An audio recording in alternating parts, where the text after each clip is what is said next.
So it is quite close to the end of this very tumultuous year. The stress this year has been unlike any I think I've ever experienced. But of course, we have had this amazing conjunction of Saturn and Jupiter. This creates a sort of a Christmas star, right? That it's given so many of us excitement and hope and inspiration. And I do hold out some hope for this next year, but the next few months are still likely to be quite challenging. There are so many unanswered questions about the virus and the vaccine and even our political stability. All of these things make it just so difficult to just allow ourselves to relax and enjoy this joyful holiday season. Part of that being that, of course, many of us have lost friends and family members to the virus and, of course, to other effects of the pandemic, or we've lost our homes or our jobs, and it's just really, really challenging. It's probably one of the most challenging times in our nation's history. And in the middle of this, we are extremely divided and stuck in this cycle of egocentrism that makes us like point fingers at each other, point fingers of blame. And I'm tired of it. And I know that you all are tired of it too. I am, of course, Melody Brooke. I'm a counselor and a filmmaker and an author. And of course, I'm an actor and a mom and a grandmom. I'm lonely too, right? I'm not finding many interactions with loved ones that are available to me during this time, as I am, like most of you, remaining cautious and careful to do what I can to keep myself and others safe. So this is likely to be one of the most solemn Christmases any of us have ever experienced. Finding joy in this time has to come from within ourselves, finding a way to make peace with our past, with our current situation, and the uncertainty of these times and of the future. It's certainly challenging for all of us. And regardless of your political affiliation, the uncertainty of what will happen over the next 30 days, it creates this sense of instability that we're not used to experiencing here in the United States. Our nation has always been based upon this sort of safe, peaceful transition of power for the past 244 years. That in itself is a tremendous achievement. There's just few other nations in the world that have been able to accomplish that. So my prayers among many for those suffering from the effects of COVID-19 are for our great nation to continue to proceed as it has for the past 244 years and have a peaceful transition to the new administration. You know, having witnessed the horrors of what civil war can do to a modern civilization, like what happened in Syria, it has made it very clear to me that I do not want that to happen to my beloved United States of America. I know that you don't either. So let's agree to pray for civility and unity as we go forth into this new year.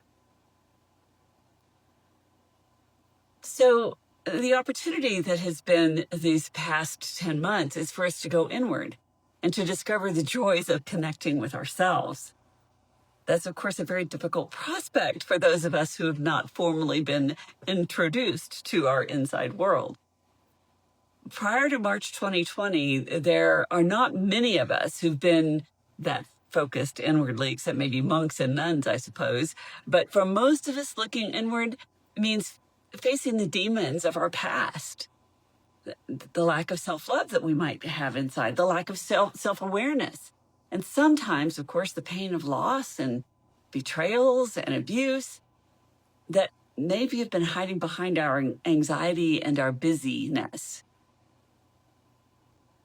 So couples who don't use this time to explore their own wounds often end up projecting those wounds onto each other. And the isolation of the past 10 months has brought that to a head. So anxiety and depression, of course, can be worsened when you spend too much time alone, if you don't know how to find yourself as good company. How do you do that? That was a question that was asked of me recently. How do you do that? So what you do is you have to learn to quiet your inner self-critic and begin to acknowledge those things that you're doing for yourself, which are actually examples of how you are caring for yourself. For example, do you work out? So remind yourself you're doing that because you love yourself, because you want a stronger, healthier body to live in. Do you eat well? Do you play music you enjoy? Do you decorate your living environment? Do you brush your teeth and comb your hair, take showers, use lotions and skincare products? All of these things can enhance your experience of self-love when you take the time to remind yourself that you're doing these things to care for yourself out of love for yourself. So while this isolated period of time forces us to be with ourselves and with our significant others more intensely, it also provides this unique opportunity to reinvent how we experience ourselves and our partners. So remember, I want you to think back to that time when, if you have a partner, that there was that time when you first got together when you just couldn't spend enough time together, right? So now we're, of course, challenged to find time to feel grateful for the time you have. But it truly is a brilliant opportunity to discover yourself and to stop taking things personally. Examine where your reactions are coming from and what you're projecting on others that created that upset that you're experiencing with them. And then to rediscover the love you have inside of yourself and for your partner. We're also no longer focused on appearances so much, right? Much of our culture in the USA has been about living in the biggest house, having the biggest car, the most expensive car, the most name brand or designer clothes. And now most of us don't even bother to get dressed fully for work or just start up our cars more than once or twice a week. So there's certainly no time or opportunity to show our homes off or our cars too. So this creates this unique moment in time where we can focus on what actually matters in the long term. Ironically, most of us humans don't begin to kind of let go of those worldly things until we are near death. So this can be a chance to become aware of the realization that all that stuff that we formerly believed to be so important, we can let go of. We can reprioritize. We can begin to really connect with what is important, to reach out through the miracle of the internet, to connect virtually to our loved ones and share in experiences together if we choose. My Thanksgiving allowed me to virtually connect with almost all living members of my family virtually and at no additional cost. While in past years, I might not have actually been able to even see those people. I mean, I could have. The technology was there. It's been there for a while, but now it just seems so much more important to do so. So maybe you could set up a virtual meeting for a few hours on your computer or phone or tablet so that you can connect and celebrate with people you might not have been able to see in person in pre-COVID times. This actually ends up being a gift, which, should you choose to participate, could incredibly increase the value of this holiday in terms of the connections that you have in a way that you haven't considered previously. Celebrate your holidays in a unique way for you and your family. Find a way to connect with loved ones and share what really matters to you with them. All the material things we used to think of as so important seem to vanish in terms of value when we stand on the brink of so much death and suffering. Make make more phone calls, make more virtual calls, connect with loved ones this year, especially the elder ones, since they are at higher risk of being lost over the next year. Spend your love by spending your time. It doesn't even matter what you say or that you don't know what to say. Just reach out and share your irreplaceable, beautiful self. Thanks for joining me. I started off a few minutes late today because I just kind of lost track of where it was and what time it was.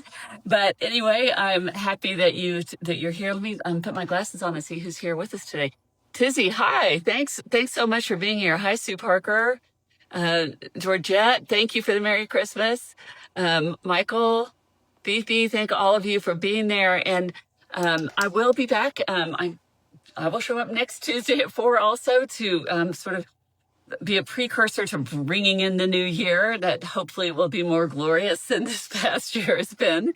And I love all the ideas that have come from this conjunction of Saturn and Jupiter and the beautiful star that it created in the sky that gives us that sense of rebirth, of a renewal, of a possibility for the future that we need so desperately right now.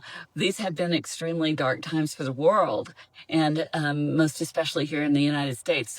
So for us, this is perhaps a little light of hope in a time that's really dark, and brought us this light in this time of darkness. And I'm so grateful that it happened this way. I'm awed by the fact that it happened this way. So if you want to know more about me, I'm at melodybrooke.com. Please share this message with anyone that you think it might be useful to share it with. And I will see you next week, Tuesday at 4 o'clock. Hopefully I'll be a little bit better timing-wise next week. But I will see you then. Have an incredibly beautiful, connected Christmas holiday. I'll see you next time.